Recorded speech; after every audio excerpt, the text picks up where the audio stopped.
Vipi rafiki yangu? Fresh. Afadhali nilipokuona. Wapi tena?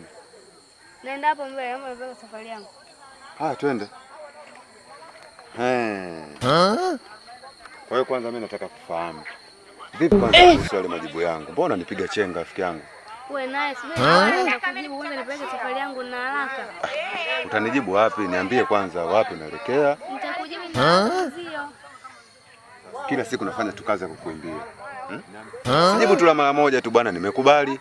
Bwana sijakubali, kuna uzito gani? Mimi ninapoenda hapo majibu mengine baadaye. Halo. Nishampata, umesema wapi vile? Kwanza muelekeze huyu hapa. Mshika kwanza.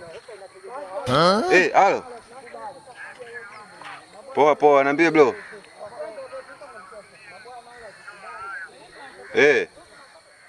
Wapi kwa Masawe guest? Allah. Nauli 2000.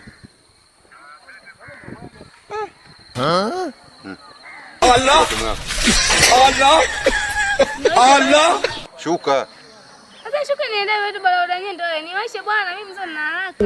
Tafuta bodaboda nyingine shuka. Allah. Unaenda kubwaga. Shuka. Allah. Yaani haiwezekani kwa wewe tia zangu afu nikupelekea yani wapelekea wanaume wenzangu. Kwa hiyo unaniona aibu na yeye baba mzima kama wewe. Nisikilize. Haiwezekani niweke hisia zangu kwako. Afu leo kwa dharau unanipa simu naongea na mwanaume mwenzangu tena nikupeleke guest. Wewe unanionaje mimi? Hata bodaboda. Hata kama bodaboda. Kwa sija kwambia kuhusu hisia zangu. Sasa mimi sikupeleki.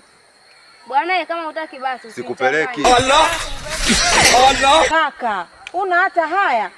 Si mwanafunzi yule. Si mtoto mdogo, si kama mdogo wako tu yule. Bodaboda mna shida sana nyinyi.